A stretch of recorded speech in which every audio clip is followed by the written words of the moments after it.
Welcome to special analysis. నేను రమ్మ మండవ. ఈరోజు అనాలిసిస్లో భాగంగా మనం తీసుకోబోతున్న టాపిక్ ఏంటంటే, మీరు ఆ టైటిల్ చూసినట్లయితే అనసూయ గారు ఇండియా కాబట్టి మీ కథలు నడుస్తున్నాయి, అదే ఏ పాకిస్తాను అయితే అని చెప్పేసి నేను టైటిల్ పెట్టినాను. ఈ టైటిల్ ఎందుకు పెట్టాను, దేని గురించి పెట్టాను అనేది మీకు అర్థమయ్యే ఉంటుంది ఈ పాటికి. ఇక్కడ శివాజీ తన దండోరా మూవీ ప్రీ రిలీజ్ ఫంక్షన్లో ఆయన చేసిన కొన్ని కమెంట్స్ ఏవైతే ఉన్నాయో చాలా వైరల్ అయ్యాయి.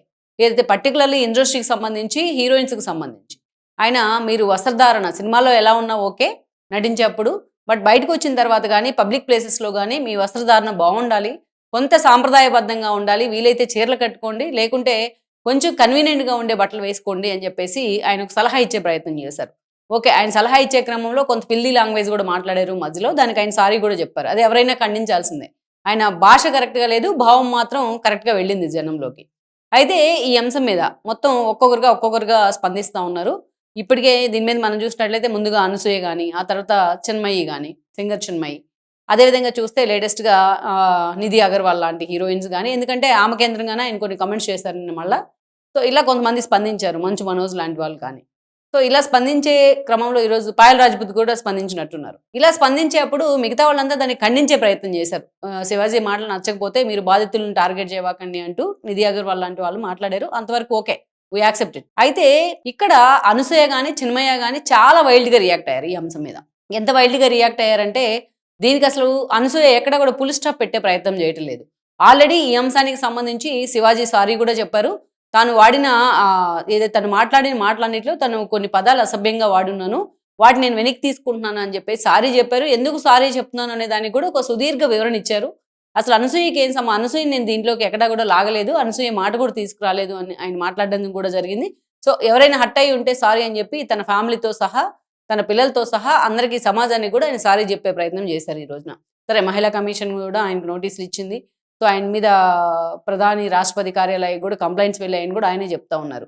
అయితే దీనికి ఇక్కడ ఆయన అంత సుదీర్ఘ వివరణ ఇచ్చిన తర్వాత కూడా దీనికి ఎక్కడా కూడా అనసూయ లాంటి వాళ్ళు ఫుల్ స్టాప్ పెట్టే ప్రయత్నం చేయట్లా. ఎందుకు చేయట్లేదు అంటే, ఇక్కడ మనం చూసినట్లయితే ఒక వైరల్ అయింది. అనసూయ కానీ చిన్మయి కానీ రియాక్ట్ అయిన విధానం. యాక్చువల్గా అయితే అతను మాట్లాడిన దాంట్లో తప్పు ఉంది కాబట్టి అతని మీద నెగిటివిటీ పెరగాలి. కానీ ఇక్కడ చూస్తే శివాజీకి మ్యాక్సిమం 99% మొత్తం సమాజం అంతా మద్దతు పలుకుతూ ఉంటే, ఈరోజు అనసూయ మీద, చిన్మయ్య లాంటి వాళ్ళ మీద చాలా వైల్డ్గా రియాక్ట్ అవుతున్నారు చాలామంది. ఎందుకంటే వాళ్ళు వాడిన భాష కావచ్చు, అదే శివాజీ కాబట్టి సారీ చెప్పారు అలాంటి భాష వాడి. కానీ ఈరోజు అనసూయ లాంటి వాళ్ళు మళ్ళా పదే పదే ఆ ఇష్యూని ఇంకా హైలైట్ చేసే ప్రయత్నం చేస్తున్నారు. దీనికి ఒక లాజికల్ ఎండ్ ఉండాలనో, ఒక కంక్లూజన్ ఉండాలి, ఒక ఫుల్ స్టాప్ పెడదాం ఇలాంటి చర్చకు అనేది ఏ వైపు నుంచి కూడా మనకు కనిపించట్లా. ఇక్కడ అనసూయ మాట్లాడిన మాటలు మనం చూసినట్లయితే, ఆవిడ చాలా శివాజీని తిట్టారు. మీ అసలు క్యారెక్టర్ అదే, ముందు రోజు మాట్లాడిందే, తర్వాత సారీ చెప్పినా దాన్ని ఎవరు కూడా యాక్సెప్ట్ చేయరని కూడా మాట్లాడారు. నలుగురిని ఇన్ఫ్లుయెన్స్ చేసే స్థాయిలో ఉన్నప్పుడు మీ మెసేజ్ ఎలా వెళ్తుంది అని కూడా ఆమె ప్రశ్నించారు. అంతేకాదు dress is not the matter అని కూడా ఆమె చాలా కీలక కామెంట్ కూడా చేయడం జరిగింది. అంతేకాదు డ్రెస్ కోడ్ గురించి ఎక్కడైనా సరే రాజ్యాంగాలు లాంటి వాటిలో రాసుందా అని కూడా ఆమె కొంత క్వశ్చన్ చేయడం జరిగింది. అదేవిధంగా శివాజీ లాంటి వాళ్ళ సహాయం నాకు అక్కర్లేదు, నా ఫ్యామిలీ సపోర్ట్ నాకు బాగానే ఉందని చెప్పి కూడా ఆయన కౌంటర్ ఇచ్చే ప్రయత్నం చేశారు. చాలా కొన్ని సీరియస్ ఎలిగేషన్స్ చేశారు శివాజీకి సంబంధించి. అయితే శివాజీకి సంబంధించి ఆమె ఎన్ననుకున్నా శివాజీ ఆమె రుణం తీర్చుకుంటానని కూడా ఆల్రెడీ మాట్లాడారు. సరే, వాళ్ళిద్దరి మధ్య కౌంటర్లో లేకపోతే మళ్ళీ దానికి రీకౌంటర్లో వస్తూ ఉంటే అది వేరే విషయం. కానీ ఆమె మాట్లాడిన కొన్ని మాటలు మాత్రం చాలా అభ్యంతరకరంగా ఉన్నాయి. ఇక్కడ ఆమె ఒకటి మాట్లాడారు. ఫస్ట్ చూస్తే, ఎలాంటి అయినా ఎక్కడైనా సరే పలానా డ్రెస్ కోడ్ ఉంది అని, ఆడవాళ్ళు ఇవే ధరించాలని ఎక్కడైనా సరే ఒక రాసి పెట్టుందా, డ్రెస్ కోడ్ ఉందా ఎక్కడైనా సరే మహిళలకు అని అడిగారు. అంతే, రాసి పెట్టలేదు ఎక్కడా కూడా. కానీ అలాగని చెప్పి పూర్తి స్థాయిలో బట్టలిప్పుకొని బజార్ను తిరగమని కూడా ఎక్కడా రాయలేదు. సో అది అనసూయ గుర్తుపెట్టుకోవాల్సింది ఇక్కడ ఒక అంశం, కీలకమైన అంశం. ఇంకోటి ఏం మాట్లాడారంటే, ఆవిడ dress is not the matter అన్నారు. ఇది చాలా టచింగ్గా ఉంది అనసూయ ఇలా మాట్లాడడం అనేది. యాక్చువల్గా నిజానికి ఇక్కడ నేను ఒక చిన్న వివరణ ఇవ్వాలనుకుంటున్నా. డ్రెస్సే మ్యాటర్ అసలు. ఎందుకంటే మనం ఫస్ట్ ఎవరైనా సరే మనం ఒక ఫంక్షన్కి వెళ్తేనో, ఎక్కడికైనా పబ్లిక్ ప్లేసెస్కి వెళ్తేనో, ఎక్కడికైనా వెళ్తేనో ఫస్ట్ మనిషిని చూడడంతోనే మనకు కనిపించేది ఏంటి? డ్రెస్సే కదా, వాళ్ళ appearance in the sense dress, వాళ్ళ స్టైలు, వాళ్ళు ఎలా మెయింటైన్ చేస్తున్నారు అనేది కదా మనకు అనిపిస్తుంది. ఫస్ట్ డ్రెస్సును చూస్తాం మనం. ఫస్ట్ మనిషి అపీరెన్స్లోనే డ్రెస్ కూడా ఒక భాగం కాబట్టి డ్రెస్సును చూస్తాం. ఆ తర్వాత వాళ్ళు మాట్లాడినప్పుడు అతను ఏం చదువుకున్నారు, అతని గణగణాలు ఏంటి అనేది తెలుస్తుంది. ఇంకొంచెం అతని బిహేవియర్ని చూసిన తర్వాత అతను ఏదో రాము, వాళ్ళ బిహేవియర్ చూసిన తర్వాత వాళ్ళ క్యారెక్టర్ ఏంటో తెలుస్తుంది.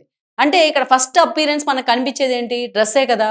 నువ్వు వేసుకునే డ్రెస్సును బట్టి నిన్ను నిర్ణయిస్తారా, నేను జడ్జ్ చేస్తారా అని మాట్లాడుతుంది అనసూయ. ఎస్, ఎందుకంటే డ్రెస్‌ని బట్టి కూడా నిర్ణయిస్తారు. 90% డ్రెస్‌ని బట్టే నిర్ణయిస్తారు. ఫస్ట్ అపియరెన్స్‌లో కనిపించేది అదే కాబట్టి.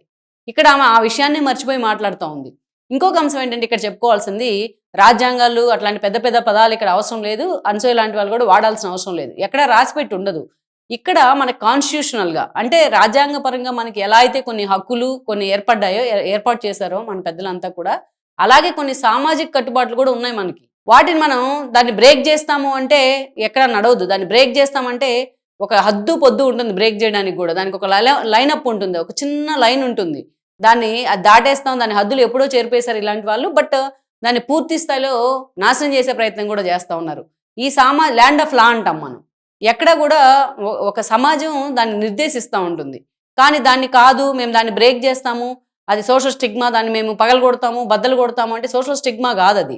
ఇక్కడ నేను ఒక విషయం చెప్పాలనుకుంటున్నా. మనకి స్టార్టింగ్‌లో ఆది మానవుల కాలం నుంచి సరే ఎంత డార్విన్ పరిణామ సిద్ధాంతం చదువుకున్న ప్రతి ఒక్కరికి తెలిసిందే. సో ఎలా పరిణామ క్రమం ఏర్పడింది, మానవుడిగా మారే క్రమంలో ఆది మానవుడి నుంచి ఎలా మనం ఇంత ఎవల్యూట్ అయ్యామనేది చాలా మందికి అవగాహన ఉండి ఉంటుంది. స్టార్టింగ్ మనం ఉన్నప్పుడు ఆది మానవుడి రూపంలో ఉన్నప్పుడు హోమోసెపియన్స్ లాగో, హోమో ఎరెక్టస్ లాగో వివిధ రూపాల్లో ఉన్నప్పుడు అప్పుడు ఆది మానవులకి ఒక అవగాహన ఉండేది కాదు కదా. అప్పుడు భాష కూడా లేదు ఆ రోజున. నిప్పు లేదు, నీరు లాంటివి ఉన్నా లభ్యంగా నిప్పు ఎలా పుట్టించాలో కూడా తెలియదు. అందుకే ఎక్కడ ఏది దొరికితే అది అడమృగాలనైనా చంపేసి మూకుమ్మడిగా పడి వాళ్ళ మీద తినేవాళ్ళు మృగాల్లాగే. అయితే వాళ్ళు ఎవల్యూట్ అయ్యింది. ఎప్పుడైతే నిప్పు లాంటి వాటిని కనిపెట్టారో అది నిజంగా మానవ పరిణామ క్రమంలో ఒక ఎవల్యూషన్. ఆ తర్వాత క్రమంగా వాళ్ళకి ఒంటి మీద స్పృహ రావడం స్టార్ట్ అయింది. నిప్పు కనిపెడతం ద్వారా మాంసాన్ని ఉడికిస్తే లేకపోతే నిప్పుల మీద కాలిస్తే దాని టేస్ట్ చేంజ్ అనేది వాళ్ళు చూశారు. ఆ తర్వాత అడవిలో దొరికే చిన్న చిన్న పళ్ళునో చిన్న చిన్న గింజలను టేస్ట్ చేసే క్రమంలో వీటిని పండిస్తే ఎలా ఉంటుంది అని దాన్ని ఆస్వాదించగలిగారు. అలా ఒక్కొక్కటి కొన్ని వేల సంవత్సరాల్లో ఈ ఎవల్యూషన్ జరుగుతూ వచ్చింది. ఇంకా ఎవల్యూషన్ జరుగుతూనే ఉంది చాలా చోట్ల. ఈ క్రమంలోనే కొన్ని కట్టుబాట్లు ఏర్పడ్డాయి. కొన్ని ఒంటి మీదకి బట్టలు రావడం దగ్గర నుంచి ఒక భార్య భర్త ఒక ఇద్దరు కలిసి, అంతకుముందు మొత్తం ఆటవిక జాతిలో ఎక్కడా కూడా భార్యాభర్తల సంస్కృతో వివాహ వ్యవస్థలో ఇవేమి ఉండేవి కాదు. కానీ మానవ పరిణామక్రమం మారే కొంది, ఎవల్యూట్ అయ్యే కొంది ఒక సమాజం ఏర్పడింది. ఆ సమాజమే కొన్ని కట్టుబాట్లను ఏర్పాటు చేసుకుంది. ఆ కట్టుబాట్లని మేము బద్దలు కొడతామంటే మీరు మళ్ళీ బట్టలిపి తీసుకొని బజార్ను పడతాము అంటే మళ్ళీ ఏ రాతయుగం నాటికో మనుషులను తీసుకెళ్తున్నట్టే కదా. అంటే ఎదుటి వాళ్ళందరినీ మృగాల్లాగా రండి అని చెప్పి వాళ్ళని మీరు ప్రొవోక్ చేయడమే కదా. ఇక్కడ ఇంకొక విషయం కూడా చెప్పాలి. అంటే వీళ్ళు ఏం మెసేజ్ ఇచ్చే ప్రయత్నం చేస్తున్నారు? శివాజీని అంటా ఉన్నారు ఆవిడ. 10 మందిని ఇన్ఫ్లుయెన్స్ చేసే పరిస్థితిలో ఉన్న నువ్వు ఇలా మాట్లాడతావా అని. మరి ఎప్పుడైనా కూడా సెలబ్రిటీలు అంటే ఎస్పెషల్లీ భారతదేశంలో వాళ్ళని ఒక హీరోల్లాగా వర్షిప్ చేస్తారు. ఒక క్రికెటర్స్ని కానీ ఒక హీరోలను కానీ ఇండస్ట్రీలో హీరోలను కానీ ప్రాంతాలకు అతీతంగా వాళ్ళందరినీ కూడా ఆ స్థాయిలో నెత్తిన పెట్టుకుంటారు. అభిషేకాలు చేస్తారు, వాళ్ళకి పాలాభిషేకాలు రక్తాభిషేకాలు కూడా చేస్తారు. అంటే అతను నటించిన సినిమాని ఆ స్థాయిలో హిట్ చేయడానికి తపన పడతారు. అలాంటి సెలబ్రిటీల స్థానంలో ఉన్న వాళ్ళు ఒక మెసేజ్ ఇచ్చే ప్రయత్నం చేస్తే కనీసం 100 మందిలో 10 మంది అయినా ఇన్ఫ్లుయెన్స్ అవుతారు. మరి మీరు సెలబ్రిటీ స్థానంలో ఉండి ఇలాంటి మెసేజా ఇవ్వాల్సింది అనసూయ గారు? Dress is not the matter అని చెప్తా ఉన్నారు. ఇవాళ అసలు చాలా వింతైన విషయం అది. ఇంకొకటి చెప్తా ఉన్నారు, నా వీడియోలన్నీ నా ఫొటోస్ పెడతా ఉన్నారు, బట్ వాళ్ళందరికీ నేను ఆమె లీగల్ నోటీస్ పంపిస్తానని చెప్తున్నారు. అది ఏఐ వీడియోస్ అంటున్నారు. ఏఐ రాకముందే అనసూయ ఫోటోలు అనసూయ డ్రెస్ సెన్స్ మీద ఎప్పటి నుంచో చర్చ జరుగుతూనే వస్తూ ఉంది. ఇక్కడ అనసూయ మాట్లాడాల్సిన అంశం ఏంటంటే ఈరోజు శివాజీ మాటలు నచ్చపోతే దాన్ని ఖండించాలి, మా స్వతంత్రం మాకు ఉందని చెప్పాలి. అంతేగాని అనసూయకి ఎలా అయితే నా బట్టలు నా ఇష్టం, నా బాడీ నా ఇష్టం అని మాట్లాడుతూ ఉందో అవతల ఉన్న వాళ్ళు కూడా వాడి కళ్ళు వాడిష్టం, వాడి చేతులు వాడిష్టం, వాడి చూపులు వాడిష్టం అని అనుకోవచ్చు కదా. ఇక్కడ ఇదే కాదు, ఇంకొక కీలక అంశం ఏంటంటే ఇక్కడ ఫర్ ఎగ్జాంపుల్ ఒక చిన్న ఇష్యూ తీసుకున్నాం. అనసూయ సెలబ్రిటీ కావచ్చు, ఆమె బాగా డబ్బులు ఉన్నాయి కావచ్చు, బాగా డబ్బులు సంపాదించింది. ఆమె అలాంటి డ్రెస్ వేసుకొని తిరుగుతా ఉంటే ఆమె చుట్టూ సెక్యూరిటీ ఉండొచ్చు, సెలబ్రిటీ కాబట్టి ఆ సెక్యూరిటీని ఏర్పాటు చేసుకునే స్తోమత ఆమెకు ఉండొచ్చు. అలా ఆమె వేసుకున్న డ్రెస్ సెన్స్ వల్ల లేకపోతే ఆమె మాట్లాడుతున్న మాటల వల్ల ఇన్ఫ్లుయెన్స్ అయ్యేది ఎవరు? ఏ చదువు రాని వాళ్ళు. చదువు ఉన్న వాళ్ళు నిగ్రహం ఉంటుంది, కొంతమందికి నిగ్రహం చేసుకోగలుగుతారు. చదువు సామాజిక బాధ్యతను పెంచుతుంది కాబట్టి, అవేర్నెస్ పెంచుతుంది సమాజం పట్ల. సో వాళ్ళు నిగ్రహించుకోగలుగుతారు. ఏ చదువు రాని వాళ్ళు అంటే చిన్నప్పటి నుంచి ఆర్థిక సమస్యలతో సతమతమవుతున్న వాళ్ళు, చాలా అట్టడుగు స్థాయిలో పుట్టిన వాళ్ళు సమాజంలో ఎలా బతుకుతారు? ఏదో చిన్న చిన్న కూలి పనులు, కూలీ నాలి చేసుకుంటూ బతుకుతూ ఉంటారు. వాళ్ళకి చాలా మంది కూలీ ఎలా జీవనాధారమో వాళ్ళు చాలా ఏదైతే వాళ్ళు డ్రింక్ చేయడమో, సిగరెట్లు తాగడమో ఇలాంటివి ఎక్కువగా అడాప్ట్ చేసుకుంటారు చాలామంది. అతన్ని కంట్రోల్ చేయడానికి అతని ఫ్యామిలీ కూడా అతనికి అంత సపోర్టివ్గా ఉండదు. ఎందుకంటే వాళ్ళకి రెక్కాడితే కానీ డొక్కాడని ఫ్యామిలీస్ ఉంటాయి చాలా. సో వాళ్ళు ఏమవుతారు, ఇలాంటి ఫొటోసు, ఇలాంటి వీడియోసు, ఆఫ్ బట్టలతోని రోడ్ల మీదకి వచ్చిన వీడియోస్, డ్యాన్స్ వేస్తున్న వీడియోస్ ఇవి చూసిన తర్వాత వాడు ఇన్ఫ్లుయెన్స్ అవుతాడు. ఆబ్వియస్లీ ఇన్ఫ్లుయెన్స్ అవుతాడు. వాడిని ప్రొవోక్ చేసినట్టే. వాడెళ్ళి మీ దగ్గరికి రాలేడు కాబట్టి ఎక్కడికో వెళ్తాడు వాడు. అందుకే కదా ఇన్ని పెరుగుతా ఉన్నాయి ఇవాళ. ఇన్ని వీధికొకటి 3 నెలల పసిపాపను కూడా వదలట్లేదంటే ఎందుకు వదలట్లేదు? అది మన అప్పీరెన్స్. మన అప్పీరెన్స్ ముందు కంట్రోల్‌లో ఉండాలి. దాంట్లో అసలు భూతే ఉంది. దాంట్లో తప్పే ఉంది. అతను మాట్లాడిన భాష సరిగ్గా లేదు. దాన్ని ఖండించొచ్చు. కానీ మేము ఇలాగే ఉంటాం. మా బాడీ మా ఇష్టం అంటే అవతలోడు కూడా అంతే అనుకోవచ్చు కదా! అతనికి కూడా ఫ్రీడమ్ ఆఫ్ స్పీచ్ ఉంటుంది. ఫ్రీడమ్ ఆఫ్ రైట్స్ ఉంటాయి అతనికి కూడా. అతను కూడా అలాగే బిహేవ్ చేయొచ్చు. సో, ఇది ఇక్కడ మర్చిపోతా ఉన్నారు. నేనిక్కడ టైటిల్‌లో పెట్టినట్టు ఇది ఇండియా కాబట్టి సరిపోయింది ఇలా మాట్లాడుతా ఉంటే అనసూయ లాంటి వాళ్ళు. ఫ్రీడమ్ ఆఫ్ స్పీచ్ పేరుతోని మహిళల సమానత్వం పేరుతోని ఇలా మహిళల సమానత్వం అంటే ఇది కాదు. ఇక్కడ చిన్మయి లాంటి వాళ్ళు కొన్ని మాటలు మాట్లాడుతా ఉంటారు. వంటింట్లో వంట చేస్తానే చూపిస్తారా మహిళల్ని అని. మహిళలు వంటింట్లో వంట చేసినా ఈరోజు వివాహ వ్యవస్థ ఇండియాలో అంత గొప్పగా ఉంది. డైవోర్స్ రేట్ అంత తక్కువగా ఉంది మిగతా దేశాలతో కంపేర్ చేస్తే అంటే అది వివాహ వ్యవస్థ మీద అంటే మన సమాజం ఏర్పాటు చేసిన ఆ వ్యవస్థ మీద ఉన్న గౌరవం. భార్యాభర్తలు బయటికి తిట్టుకోవచ్చు 2 దేవుళ్ళు కూడా తిట్టుకుంటారు భార్యాభర్తలు. కానీ వాళ్ళిద్దరూ ఉన్నప్పుడు వాళ్ళు ఎలా ఉంటారు? ఆ సంసారాన్ని ఎలా లాక్కొస్తారు? ఇద్దరు ఎంత కలివిడిగా ఉంటారు? ఒకరికి ఏదైనా అయితే ఒకరు ఎంత టచింగ్‌గా ఫీల్ అవుతారు అనేది చాలా మన మధ్య తరగతి ఫ్యామిలీస్‌ని చూస్తే అర్థమవుతుంది ఇలాంటి వాళ్ళకి. ఆవిడ ఇంకో మాట మాట్లాడారు. అదే ఇండియాలో ఉంది కాబట్టి ఆమె అలా మాట్లాడుతుంటే కూడా ఇంకా ఆ మాటల మీద డిబేట్స్, డిస్కషన్స్ జరుగుతా ఉన్నాయి.